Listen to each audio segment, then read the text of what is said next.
Practical দেখতে পাচ্ছি। দেখেন, রমজান মাসে ইফতার হয়েছে না সারা বছর, সারা মাস ধরে? হ্যাঁ, ইফতার হয়েছে না? আমি প্রতি বছরে মসজিদে একদিন করে ইফতার দেই, একদিন আল্লাহ দেওয়ায় দিই।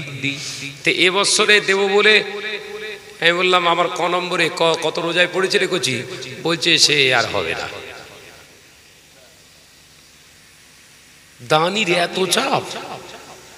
আমি আমার মেজদাকে, আমার সঙ্গে এসছে, জিজ্ঞাসা করবেন, মেজদাকে বললাম তুমি যাও তো একবার দেখো তো, মসজিদের ভোট টাঙিয়ে দিয়েছে, মসজিদের ভোটে দেখো দিন ফাঁক টাক আছে কি। এসে বলছে সে হবে না, ব্লক, পুরো ফিল আপ হয়ে গেছে, নাম একদম 30 পর্যন্ত। আমি আর মেজ ভাইকে আর বলতে পারবো সব কথা। একটা আলাদা ছেলেকে বললাম, একটা ওই মোবাইল নিয়ে যা দিন, গিয়ে ওই বোর্ডটার ফটো তুলে নিয়ে আয়, যেন নামগুলো চেনা যায়, পড়তে পারা যায় যেন। ওকে সেইরকমভাবে ফটো তুলে নিয়ে এসছে। এসে দেখলুম নিয়ে এসছে, দেখি 1 নম্বরে যার নাম আছে মোটামুটি চলে, 2য় নম্বরে টপ র্যাঙ্কের সুদখোর, ইফতার দেবে। এই কথা বলছে না কেন? তাই বললো এ তো 2য় দিন থেকে কারণ রোজা কবুলতি দেবে না, একদম তৈরি হয়ে গেছে। চুপ করে রয়েছি, ঝামেলা হবে, দরকার নেই, কিচ্ছু বলার দরকার নেই। তাতে ঠিক আছে, তোরা করছিস করগে যা। সেই 2য় রোজায় ইফতারের জন্য যে ইফতার দিচ্ছে, সে সুদ করতো, 6টা সুদে টাকা কাটায়। 6টা সুদ মানে কি? সে সুদ সাংঘাতিক সুদ বলো। হ্যাঁ, সুদে সুদ হয়।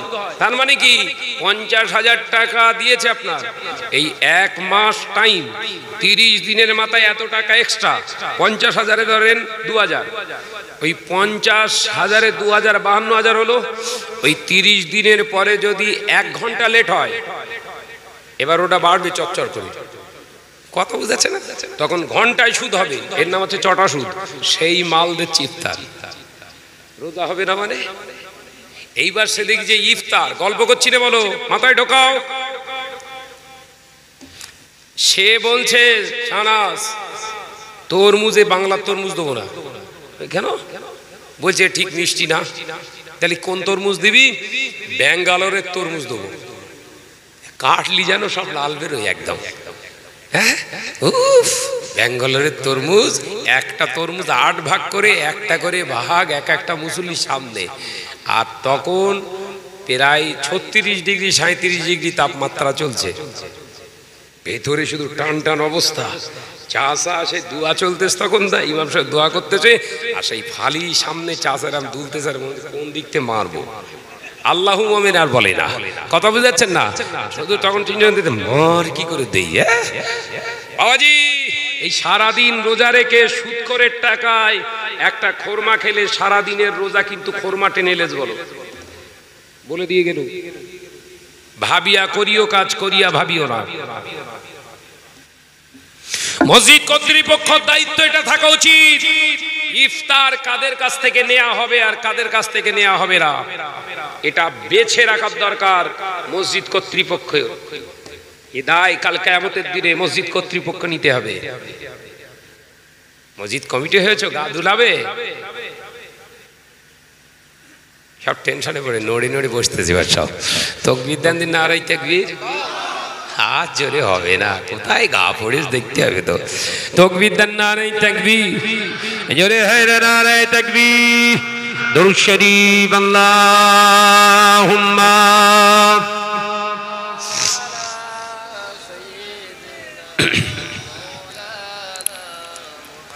ওয়া আলা আলিহি।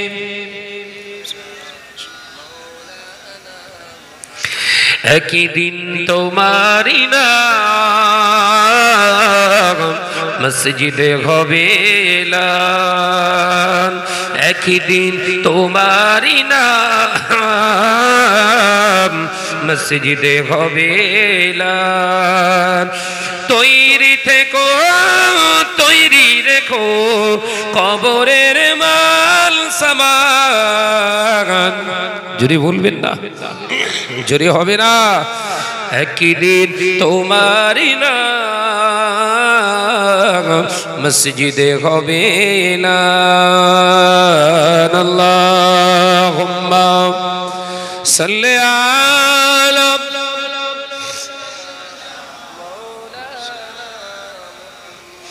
وعلى آله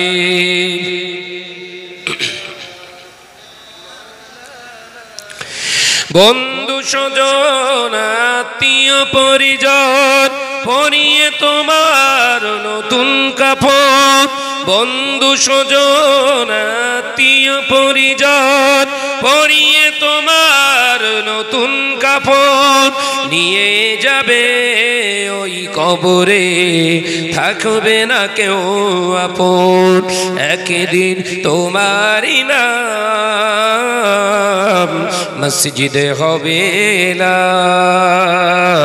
আল্লাহুম্মা সাল্লি আলা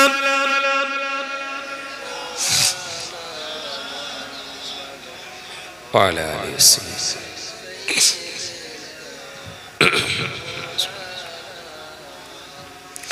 টাকা কড়ি গাড়ি বাড়ি থাকবে না কেউ সঙ্গে তোমার টাকা কড়ি গাড়ি বাড়ি থাকবে না কেউ সঙ্গে তোমার থাকবে সেদিন সঙ্গী হয়ে নূর নবীর সুন্নাত জোরে বলবেন না ছিললে হবে না থাকবে সেদিন সঙ্গী হয়ে নূর নবীর সুন্নাত একদিন তোমারই নাম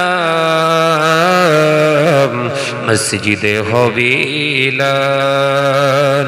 তৈরি থেকো তৈরি রেখো কবরের মাল সামান একদিন তোমারই নাম মসজিদে হবে আল্লাহুম্মা সাল্লি আলা সাউন্ড টানছে বলো না ওয়া আলা আলি মাইকম্যান বসে রয়েছে আমার নজনেরা যুবকেরা ছেলেরা বাচ্চারা পর্দানিশিনা মা বোনেরা আলোচনা বোঝাতে চেয়েছিলাম আল্লাহ নবী পাক জবানে জানিয়ে দিলে বাবা সাহাবীরা আমি রাসূলুল্লাহ চাই পাওনাদারের পাওনাটা পাক তবেই আল্লাহর ঘর রাসূলুল্লাহ সাহাবীদের সাক্ষী নিয়ে আল্লাহ নবী হুজুর আমার ওই দুটি বাচ্চাকে টাকা দিয়েছিলেন ও নজনেরা যুবক আল্লাহ নবী করে যারা সাহাবীদেরকে আল্লাহ নবী লক্ষ্য করে বললেন বাবা সাহাবীরা যাও বাবা যাও আমি রাসূলুল্লাহ বলছি যাও ওই যে দূরে তোমরা পাহাড় দেখতে পাও উনসুরু ইলা জিবাল তোমরা লক্ষ্য করো পাহাড়ের দিকে আমি রাসূলুল্লাহ বলছি ওই পাহাড়ের পাথরগুলো আনো আমি রাসূলুল্লাহ মসজিদটা নির্মাণ করে রেখে যাই একবার জোরে বলুন না সুবহান ওই যে দূরে পাহাড় দেখা যাচ্ছে ওই পাহাড়ের পাথরগুলো আনো পাহাড় পৃথিবীর কোনো মানুষের না সুবহানাল্লাহ বলেন পাহাড়ের মালিক কে আল্লাহ আল্লাহ নবী কোলে যারা সাহাবীরা এক এক করে সকলে পাহাড়ের ওই পাথরগুলো বহন করে আনছে আল্লাহ নবী সাহাবীদের কিছু অংশকে বললেন এই জায়গাটাকে পরিষ্কার করো গাছ রয়েছে ঝোপঝাড় রয়েছে ওই জায়গাটা পরিষ্কার পরিচ্ছন্ন করা হলো আল্লাহ নবী সাহাবায়ে কেরামেরা ওই পাথর বহন করে আনছে আল্লাহ নবী পবিত্র হাত দিয়ে ওই পাথরগুলো একটার পর একটা সাজিয়ে সাজিয়ে রাখছেন সুন্দর একটা স্ট্রাকচার তৈরি করলেন রেখাপাত করলেন আল্লাহ নবী নিজে এবার পাহাড়ের কাছে গেলেন পাহাড়ের পার দেশে গিয়ে আল্লাহ নবী একটা পাথর নিলেন মোবারক হাত দিয়ে বুকে জড়িয়ে ধরলেন ওই পাথরটাকে নিয়ে আল্লাহ নবী এবার ওই মসজিদের ভিতরে আসলেন হুজুর আমার ওই রেখার ভিতরে যে গিয়ে ঠিক ডান ধারে চেপে পাথরটা বসিয়ে দিয়ে বললেন ও আমার সাহাবীরা এটা হলো মসজিদে কোবার মেম্বার একটু জোরে বলেন মসজিদের কোবার মেম্বার আমি রাসূলুল্লাহ বহন করে রেখে গেলাম। ও বাবাজি, আলোচনা বুঝবেন। মসজিদ তৈরি হলো, দেয়াল নাই, ছাদ নাই, খালি জমিনের উপরে পাথর সাজিয়ে স্ট্রাকচার তৈরি করে মসজিদ। একবার জোরে বলে। ইসলামের প্রথম মসজিদ জানেন তো? ইসলামের প্রথম মসজিদের নাম কি? মসজিদে কোবা। একবার জোরে বলবেন না? আল্লাহ নবী এবার বর্ণনা করছে, ও আমার সাহাবীরা, এই মসজিদে কোবার ফজিলত তোমরা শোনো। এই পাথরে তৈরি করা এই মসজিদে যে আমার উম্মতটা নামাজ আদায় করবে, যে আমার উম্মতটা 2 রাকাত নামাজ আদায় করবে, আমার আল্লাহ খুশি হয়ে গিয়ে ওই উম্মতের নামায় আমলে একটা মকবুল উমরা হজের সওয়াব দান করে দেবে। একবার জোরে বলেন আল্লাহর কসম, আল্লাহর কসম, কসম বিল্লাহ। আপনি মসজিদে নববী, আপনার মসজিদে ওই কোবাতে যে 2 রাকাত নামাজ পড়বেন, আপনার অন্তর্জানটা ঠান্ডা হয়ে যাবে। একবার জোরে বলুন না সুবহান। যারা হাজী সাহেব হজ পাকে গিয়েছে জিজ্ঞাসা করবেন, মসজিদে কোবার ভিতরে যখন আপনি ঢুকবেন, এখন সুন্দর পরিকাঠামো করেছে। মসজিদে কোবার ভিতরে পা রাখার সাথে সাথে একটা আলাদা আপনার ফিল্ড তৈরি হবে। কোনো শব্দ নেই, হাজার হাজার মানুষ ঢুকছে আর বেরোচ্ছে। ক রাকাত নামাজ বললাম? 2 রাকাত নামাজ পড়ার জন্য ভিতর ঢুকছে। পাগলের মতো হয়ে যায় মানুষ। ওই কোবা, মসজিদে কোবা আছে, মসজিদে কেবলাতাইন আছে, কিন্তু মসজিদে কোবার ভিতরে ঢুকলে মুসলমান আর তার নিজের অস্তিত্ব মনে হয় সব শেষ হয়ে গেছে। আজকে নতুন একটা জীবন ফিরে পেলাম। একবার জোরে বলুন। মসজিদের ভিতরে গিয়ে যদি এই অনুভূতি না আসে, কিসের মসজিদ বাপ? মসজিদে মারপিট হচ্ছে আমার চোখের সামনে, মসজিদের ভিতরে মারপিট চলছে।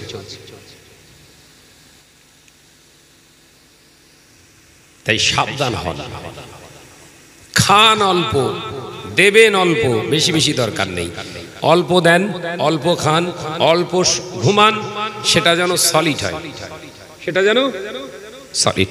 ভাইরা আমার, নজরের যুবকেরা, ছেলেরা, বাচ্চারা, আল্লাহ কোরআন পাকের ভিতরে জানিয়ে দিলেন, ইয়া আইয়ুহাল্লাযীনা আমানু, হে আমার বিশ্বাসী সম্প্রদায় বান্দারা, আমি আল্লাহ পাক তোমাদের জানিয়ে দিলাম, আতিউল্লাহ, আমি আল্লাহ পাক আমার ইতাআত তোমরা করো, আতিউর রাসূল, আমার হাবিবের তোমরা ইতাআত করবে, ওয়া উলিল আমরি মিনকুম, আমি আল্লাহ পাক জানিয়ে দিলাম, পৃথিবীর জমিনে ওই আলেমদেরকে তোমরা অনুসরণ করো, তাদের ইত্তেবা তোমরা করো। আমি আল্লাহ পাক জানিয়ে দিলাম, পৃথিবীর জমিনে ওই আলেমদের ইত্তেবা তোমরা করলে আমি আল্লাহ আমার হাবিবকে পাওয়া তোমাদের জন্য সহজ হয়ে যাবে। কোন আলেম? গলা সুর ভালো না, না না, কোরআন হাদিসের শুধু ইবারত পড়ে সেটাকে বাংলা তরজমা করে শোনা যায় না, না না, অনবরত হাদিস বলতে পারে না, না না। আল্লাহ নবী জানিয়ে দিলেন, ওই আলেমটার ভিতরে 2টি খসলত থাকবে। নাম্বার ওয়ান হলো খাউফি ইলাহি, আল্লাহর ভয়, আর আহাব্বায়ে রাসূলুল্লাহর মহব্বত আর আল্লাহর ভয়। যে আলেমটার ভিতরে থাকবে, আমার আল্লাহ সেই আলেমের অনুসরণ করতে বলেছে। একবার জোরে বলেন। আলেম তো সবাই, এই আপনারা বসে আছেন, আপনারাও আলেম জানেন। আব্বাজান মেজলা হুজুর পীর কেবলা বলতেন, বাবা, কেউ 8 আনার আলেম, কেউ 4 আনার আলেম, কেউ 2 পয়সার আলেম, কেউ 1 টাকার আলেম। আলেম সবাই। আপনার আলেম না? আলেম মানে কি? জ্ঞানী। কিন্তু যতটুকু জ্ঞান আল্লাহ আপনাই দিয়েছে, আমায় দিয়েছে, ওই জ্ঞানের উপরে স্ট্রংলি প্রতিষ্ঠিত থাকার নামই তো আলেম। যদি স্লিপ খান, আপনার জ্ঞানের মর্যাদা আপনি দেননি, আল্লাহ কি দেবে? যে আজকে মুসলিম সমাজের সবথেকে বড় অভাব দেখা দিয়েছে এটা। ইঞ্জিন খারাপ, গাড়ি যাবে কি করে, চলবে কি করে, ইঞ্জিনের তার কাটা। বাংলা সাহেবের পীর মুজাদ্দেদ জামান আমিরুশ শরিয়াত আলা হযরত দাদা হুজুর পীর কেবলা রাহমাতুল্লাহ আলাইহি হুজুরের অন্যতম খলিফা আল্লামা হিদ আল্লামা রুহুল আমিন শাহ রাহমাতুল্লাহ আলাইহি হুজুর আমার মুজাদ্দেদ জামানের কাছে এমনি যায়নি। হুজুর তাফসীর করতে পারতেন, বড় বড় হাদিসের বর্ণনা দিতে পারতেন, বড় একজন মুহাদ্দিস ছিলেন, বড় একজন মুবাইস ছিলেন, বড় একজন ফাকি ছিলেন, বড় একজন তিনি মুফাসসিরে কোরআন ছিলেন। তারপরেও কেন ওই ফুরফুরা জমিনে তিনি গিয়েছিলেন? ও নওজওয়ানেরা, মুরব্বিয়ানগণেরা, সংগ্রামপুরের মা বোনেরা, ওয়াজ ভালো করে বুঝবার চেষ্টা করুন। তার মানে হলো আল্লামা রুহুল আমিন রাহমাতুল্লাহ আলাইহি কোরআন পড়তে পারতেন, কোরআনের তাফসীর পড়তে পারতেন, হাদিস বর্ণনা করতে পারতেন, কিন্তু রাসূলুল্লাহর সন্ধান তিনি পাননি। রাসূলুল্লাহর সন্ধান, রাসূলুল্লাহর দিদার কিভাবে পাওয়া যায়, এই সন্ধানে তিনি বাংলার বিভিন্ন জায়গায় ঘুরেছে। আল্লাহওয়ালার হাতে হাত দেবে, দামান ধরবে, তাদের জীবনের সঙ্গে জীবন মেলাবে। আল্লামা রুহুল আমিন বহু জায়গা ঘুরে ঘুরে পীরের দরবার পেলেন না। ওই ফুরফুরা শরীফে হুগলি জেলায় ওই প্রত্যন্ত এলাকায় যে হুজুর হাজির হয়ে গেলেন মুজাদ্দেদ জামানের সামনে, হুজুর যখন উপস্থিত হলে বাংলার আবু বকর সিদ্দিক রাহমাতুল্লাহ আলাইহি আল্লামা রুহুল আমিনের দিকে তাকিয়েছিলেন। হুজুর নাম জিজ্ঞাসা করলেন না, বায়োডাটা জিজ্ঞাসা করলেন না। আল্লামা রুহুল আমিনকে দেখে মুজাদ্দেদ জামান বলেছিলেন, ও বাবা রুহুল আমিন, এই বসিরহাটের টাকি নারায়ণপুর থেকে এসেছো বাবা পীর ধরার জন্য, পীরকে পরীক্ষা করার জন্য। বাবা রুহুল আমিন, পীরকে যদি ধরতে চাও 40 দিন যে তওবা করো। একবার জোরে বলেন। আমরা আসলে তার নাম জিজ্ঞাসা করি, কোত্থেকে এসছেন, বাপের নাম কি, বাড়ি কোথায়, কোন থানায়, কি গ্রাম, বায়োডাটা জিজ্ঞাসা করি না করে জোরে বলেন না। আর মুজাদ্দেদ জামান মুখের দিকে তাকিয়ে পুরো বায়োডাটা বলছে। একবার জোরে বলুন যে ওটা শুধু আলেম হলে হওয়া হয় না। ওই জায়গা, ওই মাকাম, ওই জায়গায় পৌঁছাতে গেলে যে ত্যাগ, যে তিতিক্ষা দরকার, সেটা তো আজকে সমাজে আমাদের ভিতরে নেই বললেই চলে। মুজাদ্দেদ জামান দাদা হুজুর পীর কেবলার কথা শুনে আল্লামা রুহুল আমিন রাহমাতুল্লাহ আলাইহি চুপ করে দাঁড়িয়ে রয়েছে। কিছুই বললাম না, সব বলে দিল। এই মানুষটাকে মুজাদ্দেদ জামানের অন্যতম খলিফা আল্লামা হিন্দ আল্লামা রুহুল আমিন রাহমাতুল্লাহ আলাইহি ধীর স্থির ভাবে দাঁড়িয়ে রইলেন। যাও বাবা রুহুল আমিন, প্রতিদিন 5 ওয়াক্ত নামাজে 1 ওয়াক্ত শেষ করে 100 বার তওবা, 1 ওয়াক্ত শেষ করে 100 বার তওবা। এই 5 ওয়াক্ত কতবার তাহলে জোরে বলেন? 500 বার। 5 ওয়াক্ত নামাজে 500 বার তওবা। এই সামনে গত রমজান মাস চলে গেল, কবার তওবা পড়েছি মনে আছে আমাদের? আল্লাহর খুঁজতে তওবা পড়তে মনে নেই। আল্লাহ কথা বলছেন না কেন? সব চুপ করে রয়েছেন কেন? রমজান মাস চলে গেল, লাইলাতুল কদর চলে গেল, হ্যাঁ কতবার তওবা করেছি মনে আছে? তওবা পড়তে হাকিকাত কথা বলেন। 30টা রোজায় প্রত্যেকদিন 2 বার করে হয়েছে। আমি তো সেই চাঁদ রাত থেকে জলসা করছি আপনাদের নেক দোয়ায়, এভরিডে 2টো করে। এক জায়গায় সরাসরি একজন বলছে হুজুর পড়িনি, তা কি বলেন? রমজান মাস চলে গেছে তওবা পড়িনি। সত্যি কথাই বলেছে।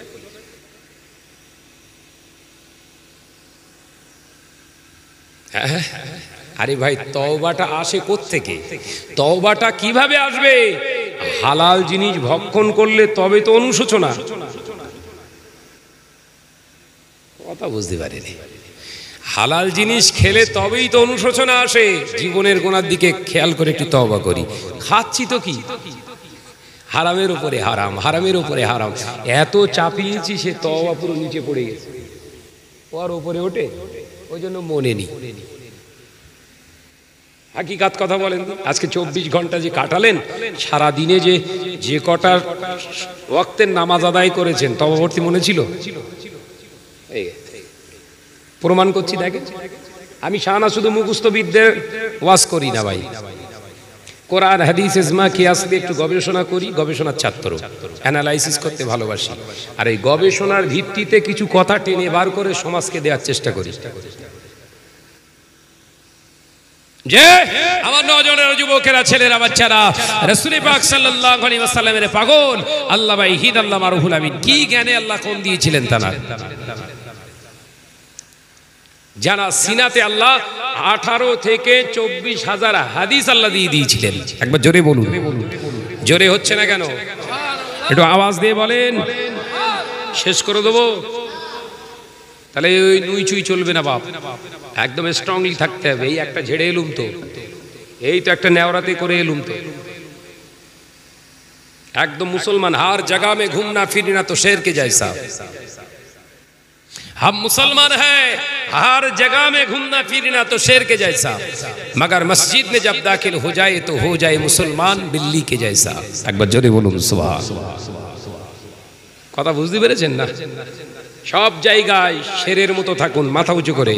আর ওই মসজিদে যখন ঢুকবেন বিড়াল হবেন, বিড়াল, কিন্তু ওখানেই তো শের। কথা বুঝাচ্ছেন না? ওখানে বিড়াল হয়, শের আর হবে না কেন? প্রথম কাতারই তো সুদখোর। রোজার ধারদারিনি, ইফতারে খুব গালাগালি করবে বলো কালকে, যে কটা আছে খুব গালাগালি। কিন্তু আমি, আমার তো উদ্দেশ্য কারুর এ করা নয়, ব্যক্তিগতভাবে কাউকে আক্রমণ করছি। আমি ওয়াজ যা করছি সব শয়তানের বিরুদ্ধে। আল্লাহর কসম, আমি কোনো মানুষের বিরুদ্ধে ওয়াজ করি না। আমার লাইফে এটাই আমার টার্গেট। আমার পীর, আমি ছোট থেকে জানার কাছে মানুষ, পীর শাহ সুফি বাংলা শামের হাজী মুফতি আজম আব্বাজান মেজদা হুজুর পীর কেবলা বলেছিলেন, আল্লাহ আলেম বানাবে নির্ভীক হবি, কারোর দিকে তাকিয়ে ওয়াজ নয়। নসিহত হবে আল্লাহ পাকের দিকে খেয়াল করে, কাউকে ডাইরেক্ট আক্রমণ করবি না। ডাইরেক্ট আক্রমণাত্মক ভঙ্গি নিয়ে ডাইরেক্ট হিট করবি একমাত্র শয়তানকে, আল্লাহ ওয়াজ কবুল করবে। একবার জোরে বলুন সুবহানাল্লাহ। ব্যক্তিগত কারোর উপর রাগ থাকলে ডাইরেক্ট তাকে যেয়ে বলি, ভাই তোর এইটা অপরাধ বলো, এইটা করেছিস আমার কাছে, পেছনে না। পীরের শিক্ষা। তো যে কথাটা আমি বলতে চেয়েছিলাম, আল্লামা রুহুল আমিন রাহমাতুল্লাহ আলাইহি শুধু শরীয়তের কিতাব, আমাদের মতো চটি কিতাবের আলেম না, জানা সিনাতে আল্লাহ 24 থেকে 25,000 শরীয়তের কিতাবের জ্ঞান দিয়ে দিয়েছিলেন আল্লাহ। একবার জোরে বলুন সুবহানাল্লাহ। মুজাদ্দিদ জামান বলছে, আমার রুহুল আমিন শুধু 25,000 কিতাবের জ্ঞানের আলেম নয়, এই দুনিয়ার বাতিনি, দুনিয়ার জাহিরি, তার সাথে সাথে ইলমে লাদুন্নের অধিকারী আমার রুহুল আমিন। একবার জোরে বলুন। ইলমে লাদুন্ন মানে বোঝেন? খোদা প্রদত্ত জ্ঞান। সুবহানাল্লাহ বলবেন না? জোরে বলবেন না? যে জ্ঞানটা কিতাব থেকে পাওয়া যায় না, হ্যাঁ, খোদা প্রদত্ত, আল্লাহর নেওয়া, আল্লাহর দেওয়া স্বয়ং খাস একটা জ্ঞান আল্লামা রুহুল আমিনকে দান করেছিলেন আল্লাহ। একবার জোরে বলুন সুবহানাল্লাহ। ভাইরা মা, নজনেরা, যুবকেরা, ছেলেরা, বাচ্চারা, কান খুলে শুনে কেটে আল্লামা রুহুল আমিন রাহমাতুল্লাহ আলাইহি হুজুর আমার দেখতে পাওয়া যায় মুজাদ্দিদ জামানে ওই সময় কথা শুনে হুজুর আমার চলে যেছিলেন বাংলার জমিনে পীর দরবে আল্লামা রুহুল আমিন। ও বসিরহাট এলাকার মুসলমানেরা, কান খুলে শুনে কেটে সংগ্রামপুর পশ্চিম পাড়ার মুসলমান ভাই বাবাজিরা, পর্দানিশিরা মা ও বোনেরা, আল্লামা রুহুল আমিন রাহমাতুল্লাহ আলাইহি হুজুর আমার দেখতে পাওয়া যায় হুজুর আমার বাড়িতে এসে যোহরের নামাজ আদায় করলেন, আসরের নামাজ আদায় করলেন, একটানা হুজুর আমার তওবা করতে লাগলেন। যোহরে 100 বার, আসরে 100 বার, মাগরিবে 100 বার, ইশায় 100 বার, ফজরে 100 বার, তওবার তওবা। আলেম মানুষ হয়ে 500 বার তওবা। ও বাবাজি, একটানা হুজুর আমার সবক নিয়ে এলেন 40 দিনে, কিন্তু আল্লামা রুহুল আমিন 30 দিন তওবা করে 31 দিনের মাথায় 2 জন সঙ্গীকে নিয়ে আবার তিনি ফুরফুরায় হাজির হচ্ছেন। জোরে বলুন। পীর বলেছে 40 দিনের পরে এসো, আর হুজুর যাচ্ছে 31 দিনের মাথায়, বুধবার। সেদিনটা ছিল বুধবার। মোজাদ্দেদে জামান দাদা হুজুর পীর কেবলা রহমাতুল্লাহ আলাইহির দরবারে যাওয়ার আগে, ফুরফুরার আগে 4 কিলোমিটার আগে একটা স্টপেজ আছে, নামটা শিয়াখালা। কি বললাম? শিয়াখালা। ওই শিয়াখালা হুজুর ওখানে মাটিম রেল থেকে নেমে, ওখানে স্টেশন ছিল, এই মাটিম রেল থেকে নেমে হুজুর প্রথম এই পায়ের জুতো খুলেছে। কি খুলেছে? পায়ের জুতো। দুজন সঙ্গী, তার ভিতরে একজনের নাম ছিল আব্দুস সাত্তার। আব্দুস সাত্তার মিয়া বলছে, ভাই রুহুল আমিন এই পায়ের জুতো খুলছেন কেন? আল্লামা রুহুল আমিনের চোখ দিয়ে পানি পড়ছে। ও ফুরফুরার পাগলেরা, আল্লামা রুহুল আমিন রাহমাতুল্লাহ আলাইহি চোখ ভরা পানি নিয়ে বলেছিলেন, ও ভাই আব্দুল সাত্তার, আব্দুল সাত্তার শোনো, আমি আমার পীরের দরবারে যাই, এমন একটা পীরের দরবারে আমি যাচ্ছি, এমন একটা পীরের মুর্শিদের দরবারে আমি যাচ্ছি, যে দরবারে আমি রুহুল আমিনের পা জুতো দোলা লাগবে, সহ্য করা যাবে না, কারণ বেয়াদবি হয়ে যাবে। জানো না ভাই, যে দরবারে রাসূলুল্লাহ মাঝে মাঝে আসে,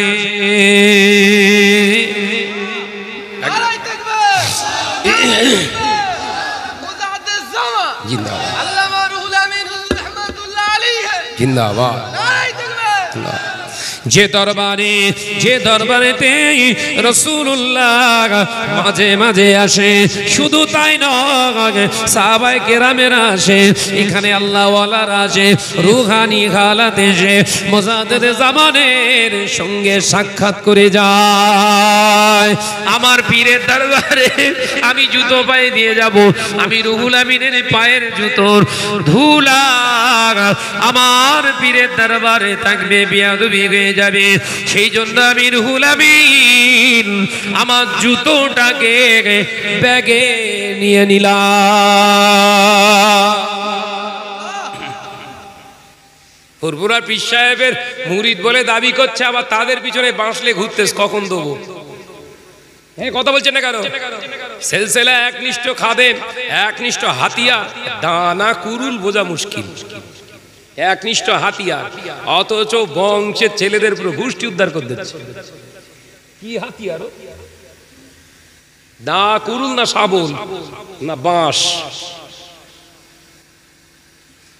সব পীরজাদা এক, সব পীরজাদা যে সমান তা তো নয়। মুজাদ্দেদে জামান বলেছেন, যে শরিয়ত মোতাবেক চলবে না তাকে তোমরা মানবে না, কিন্তু পেছনে কথা বলবে না।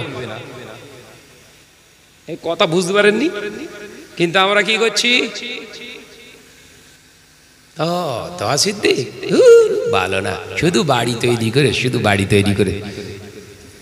তোমার ফাটছে কেন? তোমার ফাটার কি দরকার আছে বাপ? ন্যায় টাকা লিয়ে হোক, অন্যায় টাকা লিয়ে হোক, করে যদি থাকে জবাব দেবে তো সে। তোমার পীরের আওলাদ তো, তার বিরুদ্ধে কথা বলার দরকার নেই। একদিন ডাইরেক্ট গিয়ে প্রশ্ন করুন না, এত টাকা পেলেন কি করে, একটু বলেন দিন শুনি। কথা বলছেন না কেন? যখন এর সৎ সাহস আপনার নেই, পিছনে কথা বলবেন কেন? কথা বুঝতে পারছেন না? এরকম মানুষ সমাজে আছে না নাই? আবার দাবি করছে আমরা ফুরফুরের একনিষ্ঠ খাদেম। কি খেদমত করছে বোঝা মুশকিল রে ভাই, সাবধান হন ভাইরা আমার। নজনেরা যুবকেরা মুজাদ্দেদে জামানের দরবারে আল্লামা রুহুল আমিন রাহমাতুল্লাহ আলাইহি হুজুর যখন ঢুকছেন, মুজাদ্দেদে জামান মুরিদ মুতাকিদিন নিয়ে বসেছিলেন। হুজুর আমার সঙ্গে সঙ্গে উঠে দাঁড়িয়ে পড়লেন, ও বাবা ভক্ত মুরিদানেরা, আমার রুহুল আমিন আসছে, একটু উঠে দাঁড়াও।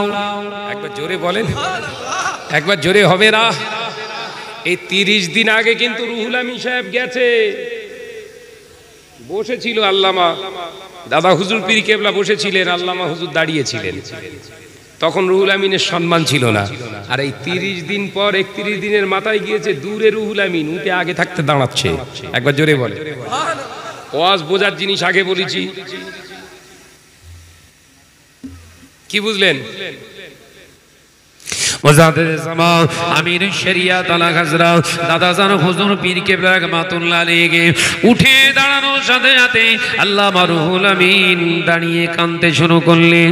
আল্লাহর ওলি মুজাদ্দিদ জামান বলেছিলেন, ও বাবা রুহুল আমিন দাঁড়িয়ে থেকো না, এসো আমার কাছে এসো বাবা রুহুল আমিন, তোমার দুটো সঙ্গীকে এনেছো বাবা রুহুল আমিন, তুমি কাছে এসো। আল্লাহর ওলি মুজাদ্দিদ জামানের কথা শুনে আল্লামা রুহুল আমিন রাহমাতুল্লাহ আলাইহি হুজুর আমার গুটি গুটি পায়ে কাছে চলে গেলেন। আল্লামা রুহুল আমিনকে সালাম করলেন, ও বাবা রুহুল আমিন, ও বাবা রুহুল আমিন, তুমি আজকে কেন এলে ওটা তুমি বলবে না আমি বলে দেব। আল্লামা রুহুল আমিন বলেছিলেন, হুজুর আপনি বলুন। আল্লাহর ওলি মুজাদ্দিদ জামান বলেছিলেন, ও বাবা রুহুল আমিন, তোমার 40 দিন পরে আসার কথা ছিল, আজকে তুমি 31 দিনের মাথায় এসেছো। এর কারণ অন্য কিছু নয়, গতকাল রাতে দিন ও দুনিয়ার বাদশাহ হাবিবুল্লাহকে নবী জনাবে মুহাম্মদুর রাসূলুল্লাহকে সাল্লাল্লাহু আলাইহি ওয়াসাল্লাম স্বপ্নে দিদার দিয়ে তোমার পীরকে সেটা জানিয়ে গেছে। একবার জোরে হবে। তোমার পীর কে হবে গতকাল রাতে রাসূলুল্লাহ দিদার দিয়ে বলে গেছে তো। আল্লামা রুহুল আমিন হাও হাও করে কাঁদছে। হুজুর হুজুর আপনি বললেন, ঠিকই বলেছে। আল্লাহর ওলি মুজাদ্দিদ জামান বললেন, বাবা রুহুল আমিন, আমি আবু বকর মিথ্যা বলি না, আমি আবু বকর নিজের থেকে বলি না, কারণ তোমার কাছে দিদার দিয়ে রাসূলুল্লাহ আমাকেও দিদার দিয়ে বলেছে, বাবা আবু বকর, বাবা আবু বকর, আগামীকাল রুহুল আমিন আসবে, হাতে বায়াত করে নিও।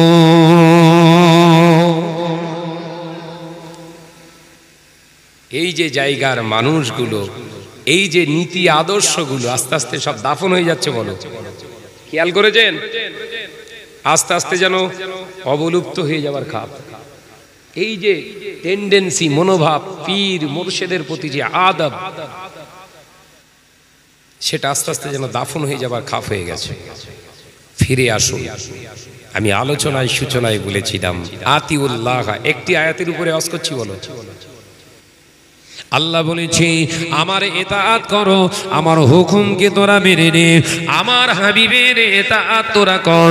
আমার আল্লাহ জানিয়ে দিয়েছে, আমার হাবিবকে যদি তোরা না পাস, আমার হাবিবকে ইতাআত করনেওয়ালা আলেমকে তোরা নে।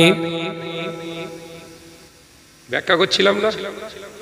ও মেয়েরা, নজনেরা, যুবকেরা, ছেলেরা, বাচ্চারা, পর্দা নিশিনা মা বোনেরা, আল্লাহ নবী পাক জবানে জানিয়ে দিলেন, ও আমার সাহাবীরা, শুনে নাও, জেনে নাও, এমন একটা দিন আসবে, সময় আসবে, পৃথিবীর জমিনে আমার উম্মত ধনী হয়ে যাবে।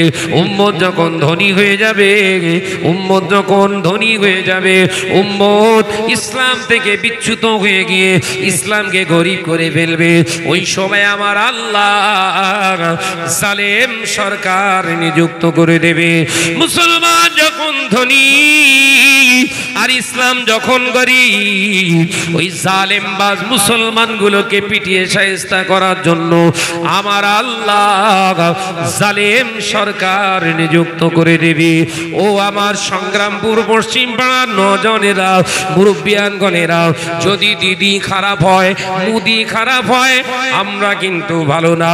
আমরা যদি ভালো হতাম, আমার রাষ্ট্রনায়কটাও ভালো হয়ে যেত।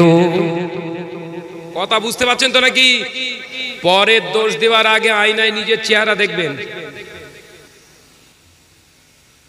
পরকে খারাপ বলার আগে নিজে নিজের মুখটা দেখেন। এইগুলোই তো আমরা দেখি না। ফিরে আসেন। আল্লাহ আমাদের সকলকে বুঝদান করেন, বলুন আমিন। আরো জোরে বলি আল্লাহুম্মা আমিন। মুসলমানদের অস্ত্র ওই তলোয়ার, সড়কি, লাঠি, বোমা, পিস্তল, AK-47, মিসাইল, কিচ্ছু দরকার নেই, ওটা ভুল। মুসলমানের যে অস্ত্র, বড় অস্ত্র, সেটা হলো দুটো। একটা হলো আল্লাহর ভয়, আর দ্বিতীয় হলো রাসূলের মহব্বত। একবার জোরে বলুন, জোরে হবে না? প্রমাণ নেন। 2010-9 মনে করুন, ডব্লিউ বুশ যখন মারছিল কোথায়, বাগদাদের উপরে একের পর এক বোম্বিং করছিল, মনে আছে? বোম্বিং করছিল, সব থেকে পাওয়ারফুল বোমাটা ফেলেছিল গাউসুল আজমের কবরে। বড় পাওয়ারফুল বোমা ফেলেছিল গাউসুল আজমের মাজারে। সেই বোমাটা এখনো পর্যন্ত ফাটেনি। বলো,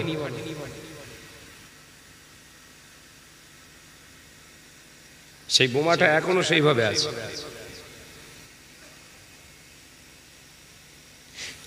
আল্লাহ ওয়ালা হয়ে যান, শত অত্যাচার করার চেষ্টা করলেও নিজেরাই শেষ হয়ে যাবে। আপনার ঈমান, আপনার আমল দুনিয়া এবং আখিরাতে দু জায়গায় হেফাজত করবে। একবার জোরে বলুন, একবার জোরে হবে না সুবহানাল্লাহ? উদাহরণ গাজওয়াতুল বদর, বদরের ইতিহাস পড়ো, বুখারীর হাদিস, কিতাবুল মাগাজির অধ্যায় দেখো। বদরে রাসূলুল্লাহ 313 জন সাহাবী, 1000 কাফের, 7 থেকে 9 জনের কাছে অস্ত্র, 1000 জনের কাছে অস্ত্র, দুটো ঘোড়া উট, 700 জনের কাছে উট আর ঘোড়া। যুদ্ধ হবে? কথা বুঝাচ্ছেন? মুসলমান দুর্বল। রাসূলের দরবারে সাহাবায়ে কেরামেরা আপিল করলেন, হুজুর এ কি রকম হচ্ছে? মূসা হাতির গায়ে যাওয়া মতো হচ্ছে। আল্লাহ রসুল বললেন, বাবা সাহাবীরা, মূসারও ক্ষমতা আছে। মূসার যদি ক্ষমতা আল্লাহ না দিতেন, ওই নমরুদ কিন্তু জুতো পেটা খেত না। সুবহানাল্লাহ বলেন, জোরে হবে না? সাহাবীরা চিন্তা করো না। এই কথা বলে রাসূলুল্লাহ তাঁবুর ভিতরে চলে গেলে সিজদায় পড়ে গিয়েছে। আল্লাহ নবী সিজদায় পড়ে কাঁদছে। আমার আল্লাহ আওয়াজ দিয়ে জিবরিল আমিনকে জানায়, এই জিবরিল আমিন যাও, আমার হাবিবকে বলে দাও, আমার হাবিব আর যেন কাঁদে না, রোনাজালি যেন আর না করে। ওরা সংখ্যায় বেশি, আমার হাবিবের সংখ্যা কম, আমার হাবিবের দলের সৈন্যের সংখ্যা কম। হাবিব যেন না মনে করে প্রভু তানার থেকে আলাদা হয়ে গিয়েছে। আজকে জেহাদটা, বদরের জেহাদটা আজকে কাফেরদের সঙ্গে মুসলমানদের নয়। আজকের এই বদরের ময়দানে জেহাদটা কাফের বনাম আল্লাহ। একটু জোরে বলে, আমার হাবিব, আমি আল্লাহ পাক জানিয়ে দিলাম, আমি আল্লাহ জানিয়ে দিলাম, ওরা শত শত নয়, 1000 নয়, সবাই যদি এক জায়গায় দাঁড়িয়ে যায়, আমি আল্লাহ বলছি কামিয়াবির যে ঝান্ডা, সাকসেসফুল, এ কামিয়াবির সাকসেসফুলের ঝান্ডাটা, বিজয়ী উইনারের ঝান্ডাটা আমি তোমারই হাতে তুলে দিলাম। একবার জোরে বলে, ইতিহাস পড়ো। তোমার হাতে অস্ত্র মানায় না, তোমার হাতে থাকবে কোরআন, তোমার হাতে থাকবে রাসূলের হাদিস, তোমার দেহে থাকবে রাসূলের সুন্নাত, তোমার অন্তরে থাকবে আল্লাহর ভয়। এটাই হচ্ছে সবথেকে বড় অস্ত্র। একবার জোরে বলো। তোমার হাতে বোম, পিস্তল, ইহুদি নাসারা বেদিন বেঈমানদের হাতে থাকে এগুলো। ও বেঈমানরা, নওজওয়ানেরা, যুবকেরা, বদরের ময়দানে রাসূলুল্লাহর সাহাবায়ে কেরামদের সামনে আল্লাহ নবী এসে দাঁড়িয়ে বলেছিলেন, বাবা সাহাবীরা, আমি রাসূলুল্লাহ বলছি, ভয় পেও না, খুশখবরি এসেছে। আজকের এই ময়দানে তোমরা একা শুধু লড়বে তা নয়, আমরা শুধু লড়বো তা নয়, আমাদের সঙ্গে আমার আল্লাহ নিজে তাদের বিরুদ্ধে লড়বে। সাহাবায়ে কেরামেরা স্পিরিট পেয়ে গেলেন, সাহাবায়ে কেরামদের ঈমান ইন্ধন পেয়ে গেলেন। ও বাবাজি, জিহাদ শুরু হয়ে গেল। একজন সাহাবী এসে বললেন, ইয়া রাসূলুল্লাহ, বিমাল্লাহ, হাতে কিছুই না গায়, কি দিয়ে জিহাদের ময়দানে যাব? আল্লাহ নবী বললেন, ওই যে পাশে খাজুরের বেলনে পড়ে রয়েছে, ওই খাজুরের ছড়টা আমার কাছে আনো। রাসূলুল্লাহর সাহাবী এনে দিলেন। আল্লাহ নবী পাতাগুলোকে সরে একটি অংশ কেটে দিয়ে বললেন, ধরো অস্ত্র। রাসূলুল্লাহর সাহাবীর হাতে যখন খাজুরের বাল্লেটা তুলে দিয়েছে, সাহাবী হুজুর বলছে, আল্লাহর কসম করে বলি, আমার মনে হচ্ছে এটা একটা তলোয়ার। ভেতর ঠিক থাকলে সব ঠিক হয়ে যাবে, ভেতরে গন্ডগোল, ওপরে যাই মারো কাজ হবে না। জলসা মাহফিল দিচ্ছেন দেন, মসজিদ তৈরি করছেন করুন, ইসালে সব দিচ্ছেন দেন, দান করছেন করুন, ভিতরটা ঠিক রেখে চলেন। এই কথাটা বুঝতে পারছেন না? ভিতরটা ঠিক রাখেন। আল্লাহ আমাদের সকলকে খাতেমা বিল খায়ের নসিব করেন, বলুন আমিন। আরো জোরে বলেন আল্লাহুম্মা আমিন। আমার সঙ্গে মানিকেনা আলোচনা করতে করতে অনেক দূর চলে এলাম, যে দুটো বার প্রায় বাঁচতে যায়। রাত বেশি ভারী করা যাবে না, চাষাভুষো এলাকা, কাজকর্ম করে খেতে হয়, আমিও তো জানি। যে আমার নজনের যুবকেরা, আলোচনা অল্প করলাম, একদম কোরআন হাদিসের নির্যাস বাংলায় একটু দিয়ে গেলাম। শরিয়াতকে বোঝো, জীবন তৈরি করো, দুটো জিনিস ঠিক রেখে চলেন, আল্লাহর ভয়, রাসূলের মহব্বত। ভাইরা আমার, নজনেরা যুবকেরা, আজকে ঘরের ছেলেরা জলসা মাহফিল দেয়, অধিকাংশ ছেলেদেরকে আমি বলে যাই, এ নজনেরা কমিটির ছেলেরা, শুনে নাও, সোনার চাঁদেরাও, জেনে রেখে দাও, ৫,০০০ টাকা বড় কথা নয়, ১০,০০০ টাকা দেওয়াটা বড় কথা নয়। ইসলাম পরে টাকা চায়, আগে চায় চরিত্র। আগে কি চায়? আগে চরিত্রটা চাই, চরিত্রটা আগে দিয়ে দাও। নজনেরা প্রথম কাতারের মুসল্লি হয়ে যাও, নজনেরা ইত্তেবা সুন্নাতে নববীর উপরে জীবন গড়ো। যদি রাসূলুল্লাহর মহব্বত অন্তরে নিয়ে তোমরা চলতে পারো, শুনে রেখে দাও, এইরকম লাইট প্যান্ডেল যদি নাও করতে পারো, হেসাক ধরিয়েও যদি জলসা দাও, ওই জলসায় রাসূলুল্লাহর আশা সম্ভব হয়ে যাবে।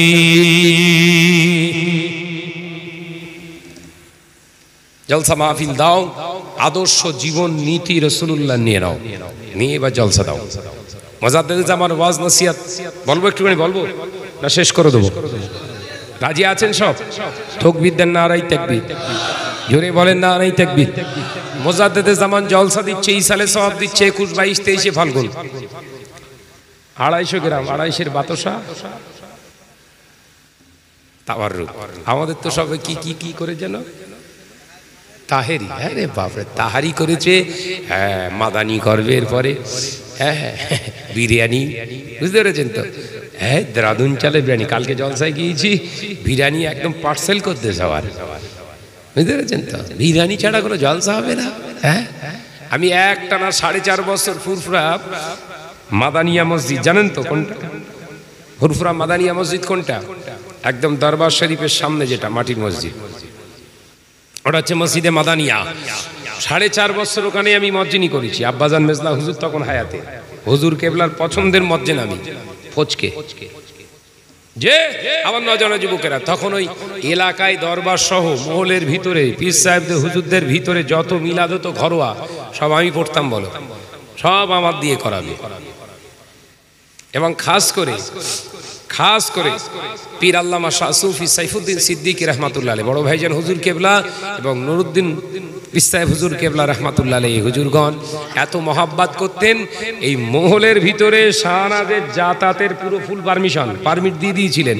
আর মিলাদ হলে মুয়াজ্জিন ছাড়া কেউ পড়বে না। কথা বুঝতে পেরেছেন তো? তো আমি যেটা বোঝাতে চেয়েছিলাম, এই দরবারে ফুরফুরা শরীফের ওই ইসালে সওয়াবে আমরা সকলে যাই। তো ইসালে সওয়াবে ওই মিলাদ শরীফে, মিলাদ শরীফ হলেই বাতাসা আর মনসুর মেটায়। ওখানে মিলাদ পড়লি ওই সব দিত। এলাকার কিছু মুসল্লি বললো, মুয়াজ্জিন সাহেব তোমার একটু রুখতে হবে, নইলে হবে না। কিরকম? বলে তুমি এই বলে দেবে যে মনসুর মেটায় আর বাতাসা দিলে মিলাদ হবে না। কথা বুঝতে পেরেছেন তো?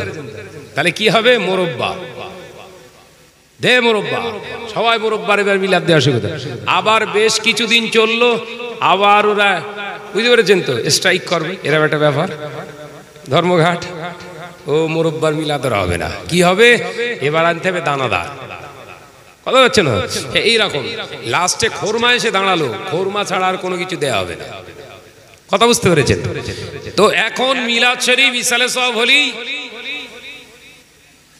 বিরিয়ানি, আবার এরা তাহেরি করেছে, দুদিন পর বলবে মাদানি হবে, কথা বুঝতে পেরেছেন। আচ্ছা যা করবি কর, হালাল মাল থেকে করিস, কথা বুঝতে পারছেন।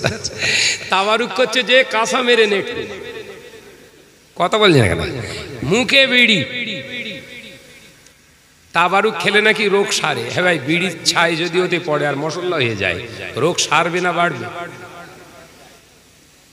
ফুরফুরার ইসালে সবে তাবারুক করে যে মোস্তান পার্টি, দেখেছেন তো, ছয় ছয় মানুষ কাজ করছে তাবারুক, একসঙ্গে 70-80 হাঁড়ি একসঙ্গে পাক মারে, জানেন তো? কেউ দেখাতে পারবেন বিড়ি ফুক ফুক করে টেনতেছে? সব জামাতের সময় 5 ওয়াক্ত নামাজ জামাতে আদায় করে, সব মুখ ভর্তি দাড়ি, মাথায় টুপি দিয়ে প্রত্যেকেই নামাজের পাবন্দি, পাক পবিত্র অবস্থায় তাবারুক তৈরি করে। মুজাদ্দেদ জামানের ওই তাবারুকটা নিয়ে খাবেন, নিয়ত করবেন, আল্লাহর কাছে দোয়া চাইবেন, আল্লাহ পাক রোগ শেফা দান করে। একবার জোরে বলুন না সুবহান, জোরে হবে না সুবহানাল্লাহ। আরো একটা ওষুধের কথা বলে দিয়ে যায়, আমরা বোর্ডিং এর ডাল খেয়ে মানুষ হয়েছি, ওই ফুরফুরা সিনিয়র এই খারেজি মাদ্রাসা লিল্লাহে বোর্ডিং আছে, ওই বোর্ডিং এ একটা ডাল রান্না হয়, কথা বুঝতে পেরেছেন তো? ওটাই হচ্ছে তরকার আমাদের।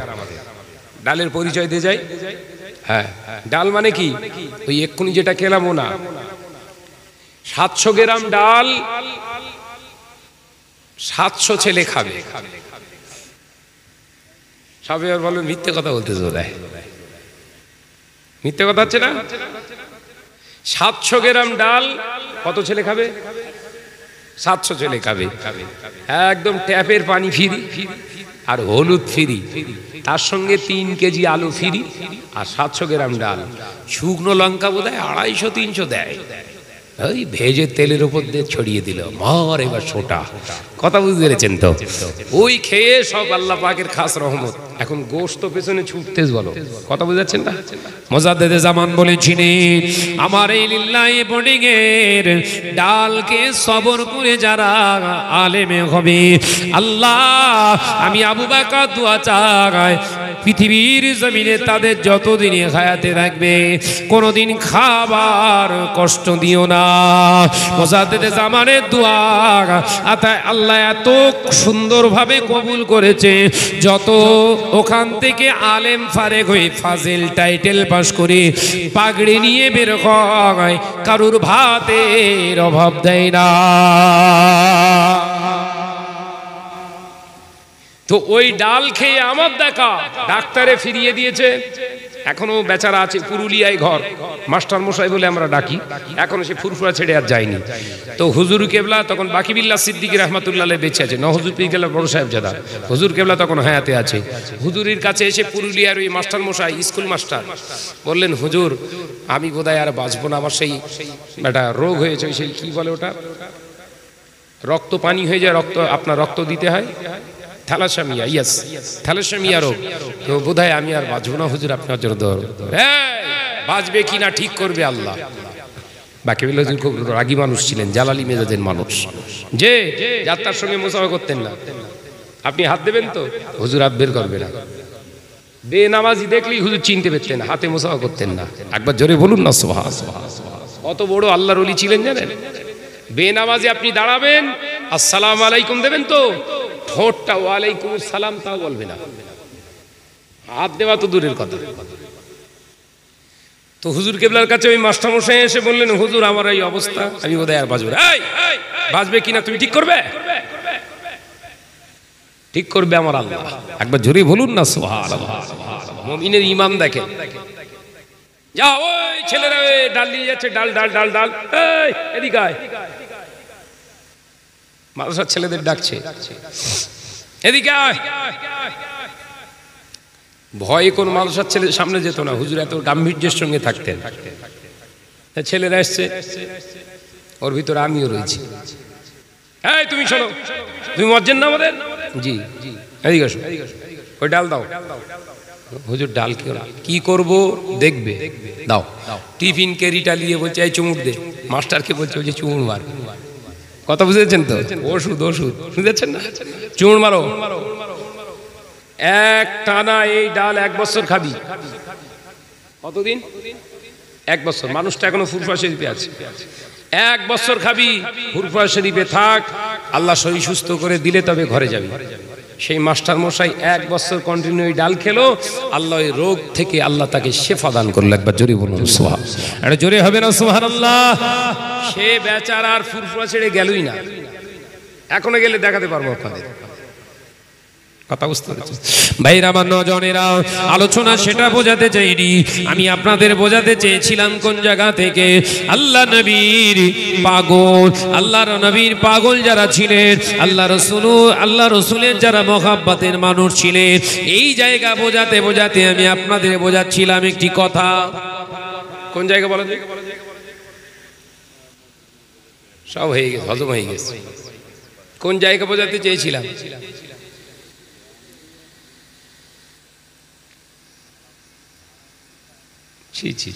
সব শেষ। আমি আপনাদের বোঝাতে চেয়েছিলাম রাসূল পাক সাল্লাল্লাহু আলাইহি ওয়াসাল্লামের মহব্বত আপনার আমার হৃদয়ে থাকলে ওটাই সবথেকে বড় দামি অস্ত্র। গাজওয়ায়ে বদরের কথা আপনাদের বুঝিয়েছি, বোঝানোর পরে একটি উদাহরণ দিলাম। পৃথিবীর জমিনে আমার আপনার কাছে সবথেকে দামি অস্ত্র হলো ঈমান, এটা নিয়ে ব্যাখ্যা করছিলাম। ও বাবাজি, এই ঈমানটাকে বাঁচাতে গেলে সবথেকে বড় জিনিস প্রয়োজন হলো আপনি হারাম থেকে নিজেকে বাঁচান। নাম্বার 1, মিথ্যা কথা থেকে নিজের জবানকে হেফাজত করুন। খারাপ জিনিস থেকে আপনার জবানকে হেফাজত করুন। এই জবানের দোয়া আল্লাহ ফেরাবে না। শুনে রেখে দেন, রাসূল পাক সাল্লাল্লাহু আলাইহি ওয়াসাল্লাম বললেন, বাবা সাহাবীরা, আমি রাসূলুল্লাহ বলছি দুনিয়া ছেড়ে চলে যাব, আমি নবী দুনিয়া ছেড়ে চলে যাব। আনা রাফিকুল আলা, একটা বন্ধুর সঙ্গে আল্লাহর বন্ধু তার দিদার হবে। বাবা সাহাবীরা, আমি রাসূলুল্লাহ চলে যাব, তবে তোমাদের একটা কথা বলে যায় বাবা সাহাবীরা, আমি নবী বলছি আমার ইন্তেকালের পরে আমার পরনের জুব্বাটা আমার ওয়াইসাল কারনী বলে একজন ব্যক্তি রয়েছে উম্মাত, ওই পাগলটাকে আমি নজরানা দিয়ে গেলাম। হযরতে ওমর প্রশ্ন করেছিলেন, ইয়া রাসূলুল্লাহ, ওয়াইসাল কারনীকে সাহাবী আপনার হাতে হাত দিয়ে কি কলেমা পড়েছে?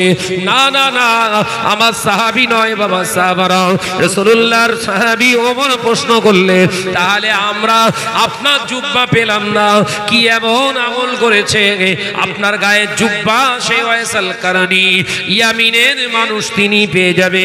হযরতে ওমর রাদিয়াল্লাহু তাআলা আনহু প্রশ্নের উত্তরে আল্লাহ নবী বলেছিলেন, ও আমার সাহাবীরা, আমার ওয়াইসাল কারনী কেন আমি রাসূলুল্লাহ জুব্বা পাওয়ার যোগ্য ওটা আমি আজকে বলে গেলাম না। সাক্ষাৎ যেদিন তোমাদের সঙ্গে ঘটবে সেই দিয়ে আমার ওয়াইসাল কারনীকে প্রশ্ন করো, আমি নবী বলছি জানতে পেরে যাবে। নবী সাহাবী নয়, ওয়াইসাল কারনী রাসূলুল্লাহ হায়াতে থাকা অবস্থায় ইমাম নববী রাহমাতুল্লাহ আলাইহি বুখারীর শরা লিখেছেন যিনি। কথা বুঝতে পেরেছেন তো? আল্লামা ইমাম নববী রাহমাতুল্লাহ আলাইহি হুজুর লিখছেন যে ওয়াইসাল কারনী হুজুরের রাসূলুল্লাহর গায়ে জুব্বা দিয়ে দিয়েছিলেন রাসূল। কি কারণে জানেন? আমি অত দূর যাচ্ছি না, অনেক লম্বা হাদিস, একটুখানি বোঝাই। রাসূলুল্লাহ এই জন্যই দিয়ে দিয়েছিলেন নিজের গায়ে জুব্বা। ওয়াইসাল কারনী জবান থেকে কোনোদিন মিথ্যে কথা বলতেন না। একবার জোরে বলুন, একবার জোরে হবে, জোরে বলবেন। এই জবান দিয়ে পরনিন্দা করেননি, একবার জোরে বলেন। আর রাসূলুল্লাহর জীবনের সবথেকে বড় একটা রাসূলের জীবনের মুজিজা হলো এটাই, 63 বছরের জিন্দেগিতে রাসূল পাক সাল্লাল্লাহু আলাইহি ওয়াসাল্লাম বিশ্ব নবীর আদর্শ এটাই ছিল, তিনি জবান দিয়ে পরনিন্দা, মিথ্যে কথা আর কোনোদিন গীবত করেননি। একবার জোরে বলুন। 63 বছরের জিন্দেগিতে যে আমার নজনেরা, যুবকেরা, ছেলেরা, বাচ্চারা, তাহলে এই সুন্নাত আমাদের ভিতরে আনতে হবে। কিছু ছেলে আছে, কিছু মুরব্বী আছে, ও থাকবে সিংওয়ালা, কিছু মানুষ থাকে, এই জলসা করে কি হবে, এই মসজিদ করে কি হবে, মাদ্রাসায় টাকা দিয়ে কি হবে, এরম আছে না নেই? ও সিংওয়ালা মানুষ, ওর নাম সিংওয়ালা মানুষ, বুঝতে পেরেছেন তো? দেখবেন ওদের পায়খানা কোনো কাজে আসে না, ওই রাস্তায় ঘোরে ষাঁড় ষাঁড়, বুঝতে পারছেন না? ও কানা ষাঁড়। যারা বলে জলসা দিয়ে কি হবে, মসজিদ তৈরি করে কি হবে, মাদ্রাসা তৈরি করে কি হবে, ওগুলো কানা ষাঁড়ের আওতাভুক্ত। ওর পায়খানাও কাজে আসে না। ওদের কথা মাইকে বলা মানে ওদের তো বেশি কি করলো, গুরুত্ব দেওয়া হয়ে গেল। ওদের কথা তোলার দরকার নেই, ও ধর্তব্যের বাইরে। ইসলামী মজলিস এটা। বিরোধিতা যদি আপনার করতে হয়, আপনি মুসলমানের বাচ্চা, প্রথম বিরোধিতা করুন। এলাকায় কেবিল ঢুকেছে, কেবিলের তার, ওইগুলো আগে কাটুন। কেবিল ঢুকেছে না, ছবি পরিষ্কার, হ্যাঁ ঢুকেছে ঢুকেছে, হ্যাঁ। আবার দুটো একটা ওই ছাদের মাথায় নয়, ওই টালির চাল রয়েছে, ওর টালির চাল রয়েছে, ওরা কিনতে পারে না, ওই কেবিল নিতে পারে না বলে ওরা আবার একটা রহমত ধরার জন্য ছাতা কিনে রেখেছে। হ্যাঁ আছে না নেই? মাল সব ফিট করে গেছে। দক্ষিণের দিক জলসা গিয়েছে, আমি জানি না তো সব। আমি কচি কি ব্যাপার, আকাশের পানি ধরবি বলে নাকি? বলছে না হুজুর, এই যে চ্যানেল চ্যানেল চ্যানেল মানে বলছে ডিশ ডিশ। আচ্ছা, আমার গাড়িতে ডিশ, আবার ছাদেও ডিশ লাগে? সর্বনাশ। বিরোধী যদি করতে হয় ওর কর। ঘরের ছেলেরা হাজার হাজার টাকা ইন্টারনেট ভরে ফ্রি ফায়ার খেলছে, পাবজি খেলছে, দুদিন পর দাদাজি বেরোবে সেটাও খেলবে, রামি খেলছে। এই খেলাগুলো তো শরিয়াতে হারাম, ওর বিরোধিতা কর। জলসার বিরোধিতা করতে হবে। তাও সিংহলা গরুনাতে কি ভাব, কথা বলছেন না কেন? ঘরের মেয়েটা আজান অবস্থায় রিমোট নিয়ে কমাচ্ছে, সাউন্ড কমিয়ে দিয়েছে, আজান হচ্ছে। জিজ্ঞাসা করছে এহারা ভাবিস টিভি অফ কর, বলছে না সাউন্ড বন্ধ করে দিছে, এবার ঠিক আছে। ওই শয়তানের দিদির আগে শেখা আজানের সময় জবাব দেওয়া ওয়াজিব, আজানের সময় জবাব দেয়া, আজানের জবাব দেওয়া হচ্ছে ওয়াজিব। ওয়াজিব তরক করলে কাবিরা গুনাহ হয়, বড় গুনাহ হয়। ওর বিরোধিতা কর। জলসার বিরোধিতা করতে হবে। কথা বুঝতে পারছেন না? মাদ্রাসা আলেমে দিন, কোরআনের হাফেজ তৈরি হচ্ছে, বিরোধিতা করতে হবে। কেন বলেন দিন? ও বিরোধিতা করেছিল সেই আবুল আহাব, আবু জাহেল, মনে আছে তো? মনে আছে, মনে আছে। ওরা বিরোধিতা শুধু করেনি, জিহাদ পর্যন্ত ঘোষণা করেছিলেন। আবু জাহেলকে চিৎ করে শেষ করে দিয়েছিল ওই বদরের ময়দানে। এরাও শেষ হবে, এরাও শেষ হবে। দিন আসছে, একদিন এরা আসবে, এমনই দিন আসবে এরা দৌড়ে দৌড়ে দৌড়ে দৌড়ে এমনই একটা জায়গায় যে মুখ ছুবড়ে পড়ে যাবে, ওঠানোর মানুষ থাকবে না। ইসলামী কাজে তোমার বাধা দিতে হয়। তুমি কে? তোমার ইন্তেকালের পরে মসজিদে দান করা যদি তোমার অসুবিধা হয়, মসজিদের টাকা নিয়ে তো ইমাম সাহেবের মাইনে দেয়া হয়। তোর ইন্তেকালের পরে, ইন্তেকালের আগে একটা কাগজে লিখে দিয়ে যাবি, আমার জানাজা যেন না পড়া হয়। কথা ঠিক না? বুঝছো রে, কথা বলছেন না কেন? এ নজনেরা যদি মাদ্রাসার বিরোধিতা করে, ওকে বলে দিও তুই একটু কাগজে লিখে দিয়ে যাস ভাই, ইন্তেকালের পরে তোর জানাজার ইমাম যেন কোনো মাদ্রাসার ছাত্র, আলেম, হাফেজ, মসজিদের ইমাম কেউ যেন না পড়ে। তোর মরে যাবার পরে যেন সবরসানি না করে। তোর মরে যাবার পরেই তোর জানাজার ইমাম হবে এলাকার তাঁদড় মদখোর, এলাকার তাঁদড় গাঁজাখোর, কিংবা সিনেমা করে এরকম শাহরুখ খান, যে তোর জানাজার ইমাম হবে। একটু লিখে দিয়ে যাস। এই কথা ঠিক বলিস না ভুল বলিস? কারণ মাদ্রাসায় দান করলে মাদ্রাসা থেকে তৈরি হয় কি? কোরআনের হাফেজ, আলেমে দিন। ওদের ছাড়া তো তোর দাফন হবে না। কথা বুঝতে পারছেন নাকি? তুই এর বিরোধিতা করছিস মানে তোর জানাজার বিরোধিতা করতেছিস, তোর জানাজা পড়া যাবে না।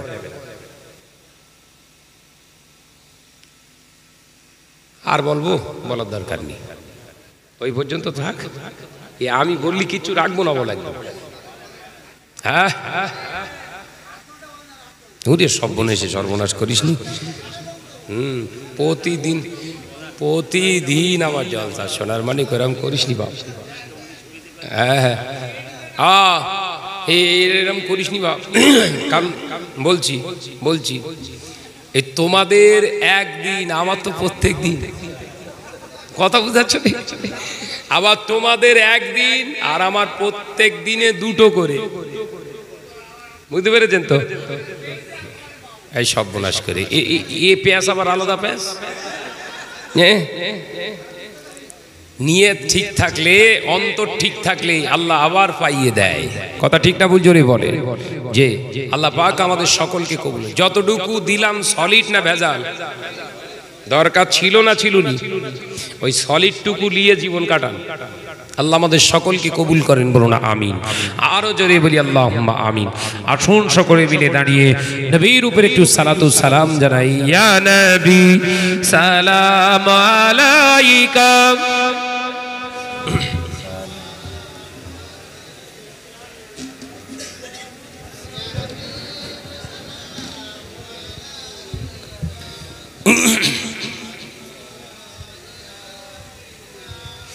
তোমার নাম রহমাতাল লিল আলামিন, তোমার নাম তোহা ইয়াসিন রাখিলেন রব্বুল আলামিন। ইন্নাকা লামিনাল মুরসালিন। ইয়া নবী সালাম আলাইকা, ইয়া রাসূল ইয়া হাবিব সালাম আলাইকা। মদিনার বুলবুল তুমি, সাহেবে কোরআন যে তুমি, তুমি না এলে দুনিয়ায় আধারে ডুবিত সবই। ইয়া নবী সালাম আলাইকা, ইয়া রাসূল ইয়া হাবিব সালাম আলাইকা। লো সালাম প্রাণের পেগম্বর, লড়কে মদিনা মাঝার, আমরা যে বড়ই গুনাহগার, দেখিব রোজা যে আপনার। ইয়া নবী সালাম আলাইকা, ইয়া রাসূল ইয়া হাবিব সালাম আলাইকা, সালাওয়াতুল্লাহ আলাইকা। ইয়া রাব্বি সাল্লি ওয়া সাল্লিম দাইমান। মহব্বতের সঙ্গে